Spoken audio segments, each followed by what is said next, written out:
Hello दोस्तों, आपका अपने ऑल अपडेट चैनल पर स्वागत है। आशा करती हूँ कि आप सभी लोग स्वस्थ और मस्त होंगे और अपनी तैयारी में लगे होंगे। तो आज मैं लेके आई हूँ आपके लिए third grade exam 2026 L1 and L2 के लिए हिंदी की क्लास, जिसमें हम पढ़ने वाले हैं संध्या। संध्या में आपके टॉप 20 क्वेश्चन रहने वाले हैं, जिन्हें आप टेस्ट के रूप में लगा सकते हैं। और मुझे आपका क्या स्कोर रहता है कमेंट करके ज़रूर बताएँ। तो ये आपकी शानदार क्लास रहने वाली है परीक्षा की दृष्टि से, और ये आपकी क्लास फर्स्ट है। तो इसमें आपको अच्छे से मैं एक्सप्लेन करने की कोशिश करूँगी और विद एग्जांपल आपको बताऊँगी। तो जुड़े रहिए, क्लास से अंत तक बने रहिए। तो चलते हैं अपने क्वेश्चनों की तरफ। ये है question number first. Ram plus ईश्वर में कौन सी संधि है? तो राम प्लस ईश्वर में कौन सी संधि है, मैं इसमें बता दूँ आपको। ए वृद्धि संधि, गुण संधि, यण संधि या अयादि संधि। तो ये आपके चार ऑप्शन है। चार ऑप्शनों में से एक आपका करेक्ट आंसर है। तो आप मुझे बताइए कमेंट करके क्या है आपका सही आंसर। तो इसमें आपका मैं बता दूं, इसमें आपका करेक्ट आंसर है बी ऑप्शन, गुण संधि। तो गुण संधि कैसे है? इसमें आपका राम में आपका पीछे आ रहा है ऐश्वर प्लस ईश्वर, ईश्वर में आ रहा है आपका ई प्लस ई। तो जब ए और ई मिलकर बनते हैं तो ये आपका ए बन जाते हैं। क्या बन जाता है आपका? ए।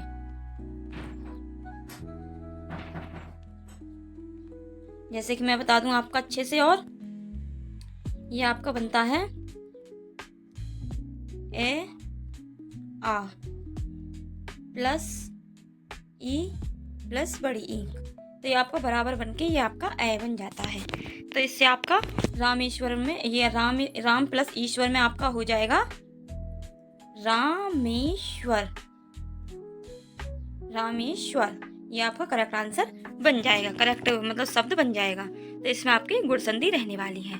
तो ये आपको अच्छे से याद रखनी है। चलते हैं नेक्स्ट क्वेश्चन पर। यह है तो क्वेश्चन नंबर 2। राजा प्लस ऋषि में कौन सी संधि है? तो राजा प्लस ऋषि में कौन सी संधि है? वृद्धि संधि है, गुण संधि है, यण संधि है, व्यंजन संधि है। तो इन चारों ऑप्शनों में से आपका करेक्ट आंसर कौन सा है? तो इसमें आपका करेक्ट आंसर रहने वाला है, कौन सा रहने वाला है आपका करेक्ट आंसर? गुण संधि। तो इसमें आपका करेक्ट आंसर है बी, गुण संधि। गुण संधि आपका ये करेक्ट आंसर रहने वाला है। इसमें मैं बता दूं आपको, ये आपका राजा प्लस ऋषि, ठीक है। तो ये आपका राजा प्लस ऋषि। तो इसमें आपका आ यानी कि आ रहा है, पहले शब्द में आ रहा है, और आपके ऋषि के अंत में यानी कि ऋषि के अंत में आपका आ रहा है ई। क्या आ रहा है? ऋषि की शुरुआत में ऋषि आ रहा है। तो ये आपका मिलके आपका बन जाएगा राजा श्री। राजा ऋषि मतलब राजा श्री। क्या बन गया? राजा श्री, राजा ऋषि। ऐसे बन के आपका ये बन जाएगा शब्द। तो इसमें आपका क्या आने वाला है? गुण संधि। तो इसका करेक्ट आंसर भी आपका गुण संधि रहने वाला है। राजा प्लस ऋषि यानी कि पहले शब्द का लास्ट अक्षर देखेंगे क्या रहा है? आ रहा है, और लास्ट शब्द का पहला अक्षर देखेंगे ऋषि आ रहा है। तो इनका योग हमारा बन जाएगा, यानी कि ये वाला ऋषि का ये वाला आपका बन के आएगा। क्या आएगा आपका? ये बन के आ जाएगा ऋषि का। तो ये बन जाएगा आपका राजा ऋषि। ओके, उम्मीद करती हूँ कि आपको समझ में आ रही होगी क्लास। चलते हैं नेक्स्ट क्वेश्चन पर। यह है तीसरा नंबर क्वेश्चन। देव प्लस इंद्र में कौन सी संधि है? तो देव प्लस इंद्र में मैंने अभी बताई थी आपको कि इसमें जिसमें आपका ए प्लस ई या फिर बड़ी ईंक या फिर आ। तो ये जो अक्षर आ जाएं शब्द के अंत, मतलब पहले शब्द के अंत में और दूसरे शब्द के शुरू में। पहले शब्द के अंत में तो ये आने चाहिए, और लास्ट के शब्द के शुरुआत में ई या ई खानी चाहिए। तो इससे आपका बन जाता है गुण संधि। इसमें भी आपका गुण संधि करेक्ट आंसर रहने वाला है बी ऑप्शन। जैसे कि मैं बता दूं आपको, ये बनेगा आपका देवे इंद्र, क्योंकि ए बन जाता है तो ये आपका बन जाएगा देवे इंद्र। देवे इंद्र बन जाएगा ये आपका। तो ये आपका करेक्ट आंसर हो जाएगा गुण संधि। चलते हैं नेक्स्ट क्वेश्चन पर। ये आपका 4 क्वेश्चन। गो प्लस आश्रय, गो प्लस आश्रय में कौन सी संधि है? तो गोश्रय आश्रय में आपका गुण संधि है, वृद्धि संधि है, यण संधि है, व्यंजन संधि है। तो इसमें मैं बता दूं आपका गो प्लस आश्रय। तो इसमें आपका ओ आ रहा है। ओ आपका किस में आता है? ओ आपका आता है ए आ प्लस ए, यानी कि मैं अच्छे से बताती हूँ, रुको। गो प्लस आश्रय, तो ये आपका आता है ए आ प्लस ऊ औ, तो इससे आपका ओ बनता है। तो ये आपका ओ आ रहा है गो, और आपका यहाँ पर आ रहा है आ। तो इसमें आपका करेक्ट आंसर क्या बन जाएगा? इसमें भी आपका गुण संधि बन जाएगा। इसमें भी आपका क्या बन जाएगा? गुण संधि। तो इसका पूरा आपका सेंटेंस क्या बनेगा? गो वाश्रम, गो आश्रम क्या बन जाएगा? गो वाश्रम। तो ये आपका करेक्ट आंसर हो जाएगा। तो इसमें आपका पहले शब्द के अंत में ओ या औ स्वर हो तो, और आपके अगले शब्द की शुरुआत में ए या आ हो तो उसमें आपकी गुण संधि का प्रयोग किया जाता है। तो ये आपको अच्छे से समझ आ गया होगा। चलते हैं नेक्स्ट क्वेश्चन पर। ये आपका 5वां नंबर क्वेश्चन, सुर प्लस इंद्र में संधि कौन सी? तो इसमें आपको पता चल रहा होगा, मैंने अभी कई क्वेश्चन करवाए हैं। ज़्यादातर मैंने आपके इन प्रश्नों में गुण संधि वाले क्वेश्चन ही लिए हैं, क्योंकि इसी संधि से ज़्यादा क्वेश्चन बनते हैं, तो मैंने ज़्यादातर इसी संधि से क्वेश्चन लिए हैं। तो ये आपको अच्छे से पढ़ना है, समझ में आए प्लीज़ मुझे कमेंट करके बताना। जो भी आपका डाउट हो वो भी मुझे कमेंट करके ज़रूर बताना। तो इसमें हम बात करते हैं सुर प्लस इंद्र। सुर प्लस इंद्र, तो इसमें आपका क्या रहने वाला है? इसमें आपका ए स्वर आ रहा है, इसमें आपकी ई, तो इसका क्या बन जाता है? आपका ए। मैंने बताया था आपका ए या आ प्लस ई या ईख, ये आए कोई भी अंत में और शुरुआत में, तो ये आपका ए बन जाता है। क्या बन जाता है? ए बन जाता है। तो क्या होगा आपका करेक्ट आंसर? इसमें गुण संधि। गुण संधि आपका करेक्ट आंसर रहने वाला है। चलते हैं नेक्स्ट क्वेश्चन पर।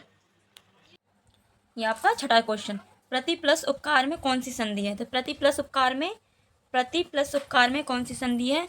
मैं बता दूं आपको। प्रति में आपका क्या आ रहा है? पहले ई, लास्ट में क्या आ रहा है? ई, और आपके उपकार में आ रहा है ऊ। तो ये जब ये मतलब दोनों ये बड़ी ही क्या ऊ आ जाते हैं, असमान स्वर हैं ये, तो इसमें आपके अंत में जब ई या ई ऊ औ आ जाता है, तो इसके अगले शब्द की शुरुआत में ए या ऊ आ जाता है, तो वहाँ पर आपकी होती है यण संधि। क्या होती है? यण संधि। तो आपको अच्छे से याद रखनी है। प्रति प्लस उपकार, यानी कि जहाँ पर हमें उसमें क्या ज्वाइन करना पड़ता है? ये, वे और रे, यानी कि हमारा जो प्रति प्लस उपकार यानी कि प्रति उपकार यानी कि ई का और ऊ का लोप होकर आपका ये बन जाता है, और उसके नीचे ऊ की मात्रा चढ़ जाती है। तो ये आपको अच्छे से याद रखनी है। तो इसमें आपके करेक्ट आंसर क्या रहने वाला है? बी ऑप्शन, यण संधि। तो आइए चलते हैं नेक्स्ट क्वेश्चन पर। क्वेश्चन नंबर 7, सत प्लस आत्मा में कौन सी संधि है? सत प्लस आत्मा में आपकी कौन सी संधि है? तो इसमें मैं बता दूं आपका सत है आपका, तो ये सत का आपका जब हम बनाएंगे तो ये बन जाएगा आपका दे में आपका ये वो हो जाएगा, जैसे आपका तय हलंत है प्लस आत्मा, तो इसका हम एक मतलब लोप हो जाता है और इसका बन जाता है दा, यानी कि सदात्मा। तो सदात्मा यानी कि आपका इसमें रहने वाला है करेक्ट आंसर व्यंजन संधि। सी ऑप्शन आपका रहने वाला है व्यंजन संधि। तो सत प्लस आत्मा में आपका बन जाएगा सदा आत्मा। क्या बन जाएगा? सदा आत्मा।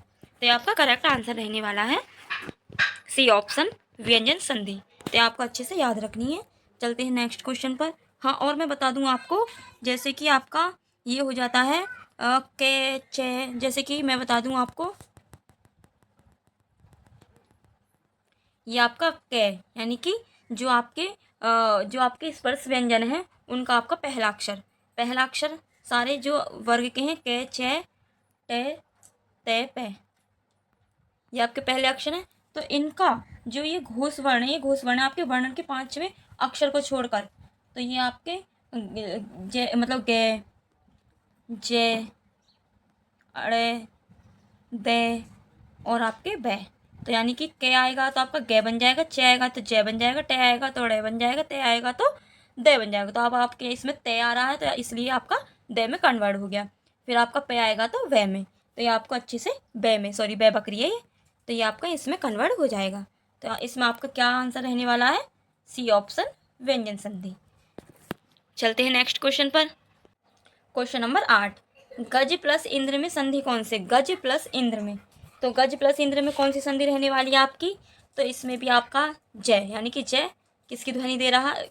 स्वर, ए स्वर की ध्वनि प्लस इंद्र ई, तो इसमें आपका आने वाला है करेक्ट आंसर गुण संधि। क्योंकि मैं आपको बता चुकी हूँ कई बार, मैंने आपको कई बार एक्सप्लेन कर दिया है कि ए या प्लस या ए या आए या फिर प्लस के बाद ई या ई खाए तो आपका बन जाता है आए। तो ए के आपका बन जाएगा गजेंद्र। क्या बन जाएगा? गजेंद्र। तो इसमें आपका करेक्ट आंसर क्या रहने वाला है? बी ऑप्शन, गुण संधि। चलते हैं नेक्स्ट क्वेश्चन। 9वां क्वेश्चन, लोक प्लस ईश्वर का संधि रूप में क्या होगा? तो क्या होगा आपका? लोकेश्वर, लोकेश्वर, लोक ईश्वर या लोकोश्वर। तो इसमें आपको पता चल गया होगा क्या आपका करेक्ट आंसर बनने वाला है। इसमें आपका बनने वाला है लोक, लोक आ रहा है प्लस ईश्वर।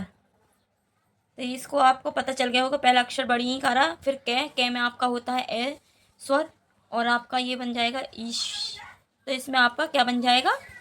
लोकेश्वर, यानी कि आपका आय बन जाता है ये।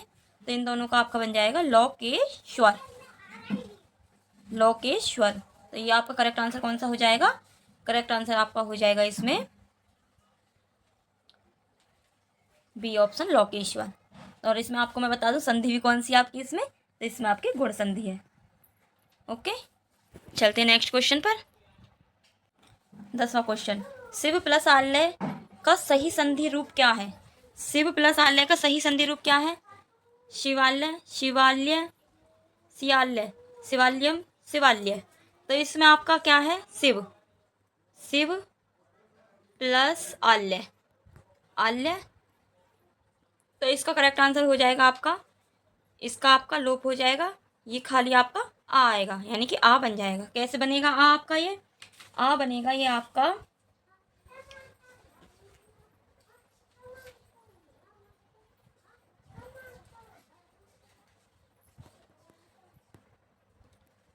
शिव आल्य, शिव आल्य। तो ये आपका बन जाएगा शिवाल्य। तो ये आपका गुण संधि हो जाएगा। गुण संधि में आपका आ हो जाता है। जैसे कि मैं बता दूं आपको, इसमें आपका आ हो जाता है। चलते हैं नेक्स्ट क्वेश्चन पर। हाँ, एक और बात बता दूं मैं आपको, इसमें आपका गुण संधि नहीं होगी, इसमें आपकी होगी दीर्घ संधि। क्या होगी आपकी? दीर्घ संधि। क्योंकि ये आपका बन जाता है, जैसे कि मैं बता दूं आपको, ये बनेगा आपका ए प्लस आ। तो ए प्लस आ इज इक्वल आ बन जाएगा। तो ये आपका क्या दे रखा है? शिवा अल्य, यानी कि आ रहा मतलब अंत में, अगले शब्द के अंत में। तो ये आपकी दीर्घ संधि हो जाएगी। तो इसमें आपका करेक्ट आंसर हो जाएगा शिवाल्य, यानी कि ए ऑप्शन आपका करेक्ट आंसर हो जाएगा। चलते हैं अगले क्वेश्चन पर। क्वेश्चन नंबर 11, ये आपका 11 नंबर क्वेश्चन। तो इसमें दो प्लस उपकार में कौन सी संधि है आपकी? गुण संधि है, व्यंजन संधि है, विसर्ग संधि है, जड़ संधि है। तो इसमें आपका करेक्ट आंसर रहने वाला है, इसमें आपका करेक्ट आंसर रहने वाला है व्यंजन संधि। बी ऑप्शन आपका व्यंजन संधि है। दो प्लस उपकार, उपकार।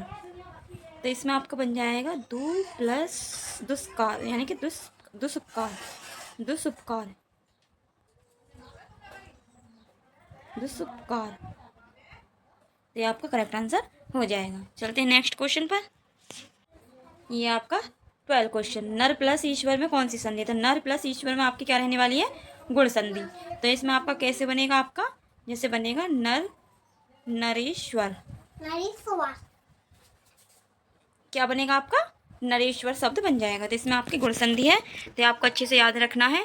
मैं अभी द्वारा भी बता रही हूँ, मैंने आपके इसमें गुण संधि के क्वेश्चन लिए, क्योंकि आपका गुण संधि आपकी बिल्कुल क्लियर हो जाए। ऐसे ही मैं और क्वेश्चन लाऊंगी आपके लिए, और अच्छे से मैं आपको एक्सप्लेन करके समझाऊंगी। आशा करती हूँ कि आपको सभी समझ में आ रही होगी। जो भी फ्रेंड्स इस चैनल पर नए हैं, प्लीज़ चैनल को लाइक एंड सब्सक्राइब कर लें, और बेल आइकन को प्रेस कर लें, जिससे आने वाली हर एक वीडियो का नोटिफिकेशन आपको मिलता रहे। आपके एक लाइक से हमें मोटिवेशन मिलता है, और हम अच्छा करने की कोशिश करते हैं। तो चलते हैं नेक्स्ट क्वेश्चन पर। ये आपका 13वां नंबर क्वेश्चन, मह प्लस आत्मा में संधि का रूप कौन सा है? तो महात्मा है, महत्मा है, महाआत्मा है, या फिर महात्मा है। तो इसका करेक्ट आंसर आपका क्या रहने वाला है? महाआत्मा, महात्मा। ये आपका करेक्ट आंसर रहेगा इसमें। तो महात्मा में कौन सी संधि है आपकी? महात्मा में रहने वाली है आपकी, क्या संधि रहने वाली है आपकी? यण संधि। तो आपको अच्छे से याद रखनी है। चलते हैं अगले क्वेश्चन पर। यह आपका 14 नंबर क्वेश्चन, सद प्लस गुरु में कौन सी संधि है? तो व्यंजन संधि है, गुण संधि है, यण संधि है, विसर्ग संधि है। तो इसमें आपका करेक्ट आंसर रहने वाला है सी ऑप्शन, यण संधि। यण संधि में आपका सद प्लस गुरु आ जाएगा, सद प्लस गुरु। तो इसका क्या बन जाएगा आपका? सदगुरु। क्या बन जाएगा? सदगुरु। तो ये आपका जैसे का जैसे ही है वैसे ही आपका ये बन जाएगा। तो इसमें गुण संधि है, सॉरी इसमें यण संधि है। तो आइए चलते हैं नेक्स्ट क्वेश्चन पर। 15 नंबर क्वेश्चन, अति प्लस उत्साह में कौन सी संधि है, यानी कौन सा रूप है? तो ये अत्युत्साह, अत्युत्साह, अत्युत्साह या फिर अत्युत्साह है। तो इसमें आपका करेक्ट आंसर क्या रहने वाला है? इसमें आपका करेक्ट आंसर रहने वाला है अति उत्साह। अति उत्साह यानी कि अत्युत्साह। छोटा हुआ है तो छोटे की मात्रा चढ़ेगी। तो इसमें आपका करेक्ट आंसर रहने वाला ये। इसमें आपकी मैं बता दूं संधि यानी कि अति, अति प्लस उत्साह है।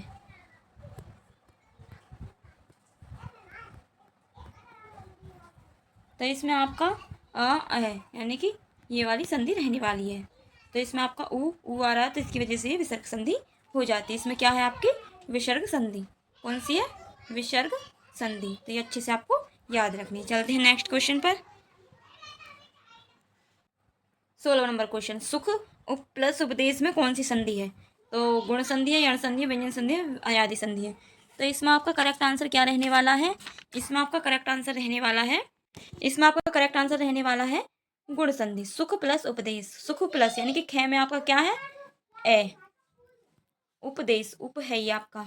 तो इसमें आपका हो जाएगा सुखोपदेश। सुखो उपदेश, ये आपका इसका करेक्ट शब्द बन जाएगा। तो इसमें आपकी गुण संधि है। तो आइए चलते हैं नेक्स्ट क्वेश्चन पर। यह आपका 17वां क्वेश्चन, राज प्लस ईश्वर में कौन सी संधि है? तो राजेश्वर, राजेश्वर, राजेश्वर, राजोश्वर। तो ये आपका नहीं हो सकता, ये राजेश्वर नहीं हो सकता आपका। राजो, राजो नहीं, आपका ये होगा राजेश्वर, यानी कि एक ही ध्वनि आती है। तो कौन सी संधि होगी आपकी? गुण संधि होगी आपकी। तो आपको अच्छे से याद रखनी है। राज प्लस ईश्वर, ईश्वर ई और राज का ए मिलकर क्या बनाते हैं? आय। तो ये आपको अच्छे से याद रखनी है। चलते हैं नेक्स्ट क्वेश्चन पर। 18 नंबर क्वेश्चन, भव प्लस इसियति में कौन सी संधि है? तो यण संधि, गुण संधि, अयादि संधि, व्यंजन संधि। तो मैं बता दूं आपको, इसमें करेक्ट आंसर रहने वाला है आपका अयादि संधि। सी ऑप्शन है ये आपका बनाता है, जैसे कि मैं बता दूं ये आपका बनाता है यहाँ से गुणोपदेश, यानी कि गुण के बारे में ये आपका बताता है। भव प्लस इस्यति यानी कि भविष्यति, भविष्य यानी कि आपके भविष्य के बारे में आपका बता रहा है कि क्या होने वाला है। तो ये आपका भविष्यति यानी कि अयादि संधि हो जाती है। क्या हो जाती है? जैसे कि मैं पूरा शब्द बना के बता दूं आपको, भव्यशति। क्या? भव्यशति, भव्यशति। तो ये आपका अच्छे से हो जाएगा। चलते हैं नेक्स्ट क्वेश्चन पर। चल शुक्रिया। ये आपका 19वां नंबर क्वेश्चन, नी प्लस एक संधि में कौन सा रूप है आपका? निएक, निएक, अनेक या फिर नायक। तो इसमें आपका करेक्ट आंसर नी यानी कि ई आ रहा है और ए। तो ये आपका बन जाएगा, आपका इसमें टूट जाएगा, ये एक हो जाएगा यानी कि अय हो जाएगा। तो इसमें आपका करेक्ट आंसर हो जाएगा, मैं बता दूं आपका फर्स्ट ऑप्शन यानी कि निएक। ये आपका करेक्ट शब्द बन जाएगा। इसमें आपकी संधि कौन सी है? तो इसमें आपकी संधि भी गुण संधि है। तो आपको अच्छे से याद रखनी है। चलते हैं नेक्स्ट क्वेश्चन पर और लास्ट क्वेश्चन है आपका 20। चलते हैं क्वेश्चन की तरफ। ये आपका 20वां क्वेश्चन है और आज का लास्ट क्वेश्चन है। तो इस सद प्लस आचार में संधि कौन सी है? तो मतलब संधि का रूप क्या है, यानी कि आपको बनाना है ये क्या आपका करेक्ट यानी कि शुद्ध वर्तनी है, सदाचार, सदाचार या सदाचार्य या सदाचारम। तो इसमें आपका करेक्ट आंसर रहने वाला है सद प्लस आचार। तो इसका करेक्ट आंसर बनेगा आपका सदाचार। तो इसमें आपका कौन सा करेक्ट हो रहा है, इसमें कौन सा मैच कर रहा है? तो आपका ए ऑप्शन, ए ऑप्शन आपका ठीक हो जाएगा। तो ये आपके 20 क्वेश्चन थे आज की क्लास में और मैंने आपको अच्छे से समझाने की कोशिश करी है। और जहाँ भी आपको डाउट लग रहा हो प्लीज़ मुझे कमेंट करके बता सकते हैं। और आपका क्या स्कोर रहा ये भी मुझे कमेंट करके बता सकते हैं। और आपको अगली वीडियो किस टॉपिक पर चाहिए आप मुझे बता सकते हो कमेंट करके। और मिलते हैं अगली वीडियो में, और तब तक के लिए थैंक यू।